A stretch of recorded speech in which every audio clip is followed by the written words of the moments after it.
Hi, and welcome to Takeaway Tuesday. I'm glad you joined us today. Today's takeaway is all about blinds and baseboards.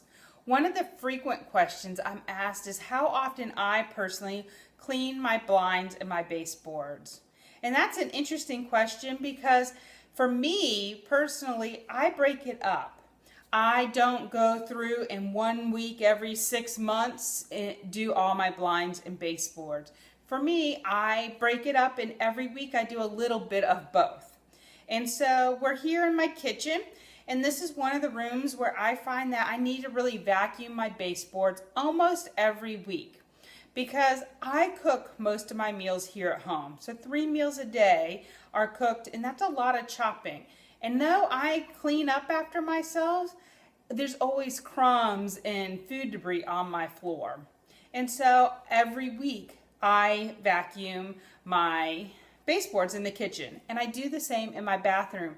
I don't know if it's because I have super long hair or it's dusty from the toilet tissue, but I find that my bathroom gets dusty, at least the baseboards. And so this is my favorite gadget for just dusting baseboards, and I like it because it has the broom. You can see mine is well used, and so I use this, and it goes along, and it's so nice because I'm not on my hands and knees, and it just wipes off the dust and it sucks it right up. And so I recommend always having a vacuum with onboard attachments. Mine is interesting, it's actually 2-in-1. But I love this. And so often when I'm cleaning my baseboards, this is the first thing I start off with, is I grab this tool. And I do the same when I do my blinds. A lot of my blinds, they get dusty and I just need to vacuum them. They don't need soap and water. And so just a little vacuum or the dust cloth over is fine for my blinds. And so I always do my kitchen and my bathroom baseboards basically every week. And then on top of that, I just add an extra room. So whether it's my dining room or my living room, a guest bedroom, the laundry room, it gets dusty. My workout room, my office, all these rooms that you just rotate. And sometimes I might forget about a room for a while, but that's okay. I just pick it up and add it to the routine. And the same with the blinds, is I just add, and I might not do the same room for the blind as my baseboards.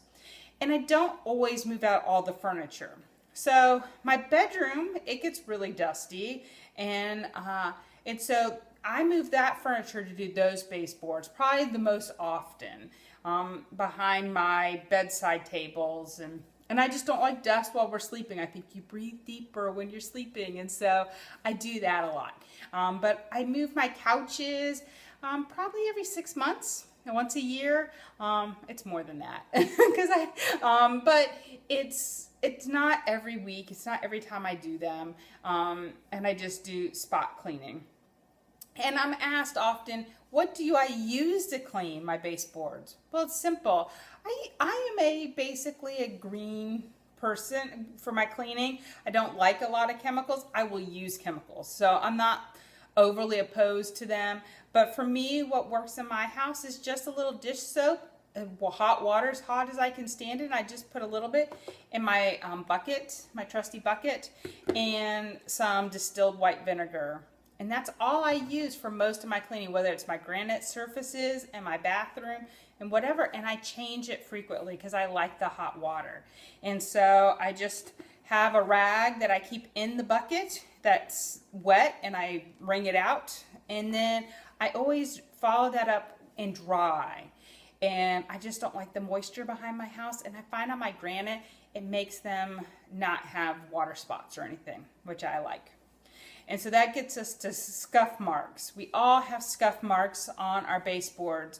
Sometimes you just have to bite the bullet and repaint them. But I find that my little magic eraser really works well for this. And so I don't know what they're made of, and I've heard people say that they're toxic And I've also heard that that's a myth.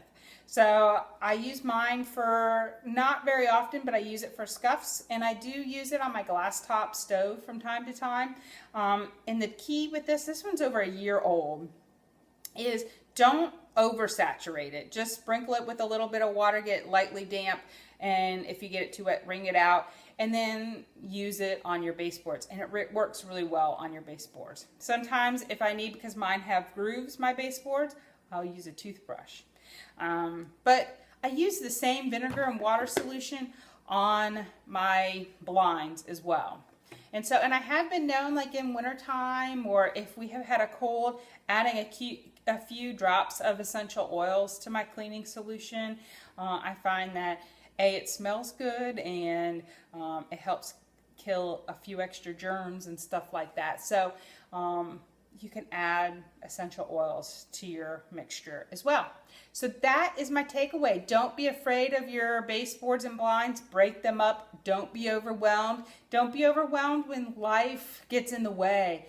I cleaned yesterday instead of Friday. I usually clean on Thursday and Friday, but you know, life was busy. Life is busy for all of us. So give yourself a break. Enjoy your life. Enjoy the day. I hope you have a great day, and thank you for joining for Takeaway Tuesday. Oh, join me next week. We're going to talk about meal planning. So I know a lot of people have questions about that and what I do personally. I'm not a meal prepper, but I am a meal planner. So join us next week for Takeaway Tuesday. Bye.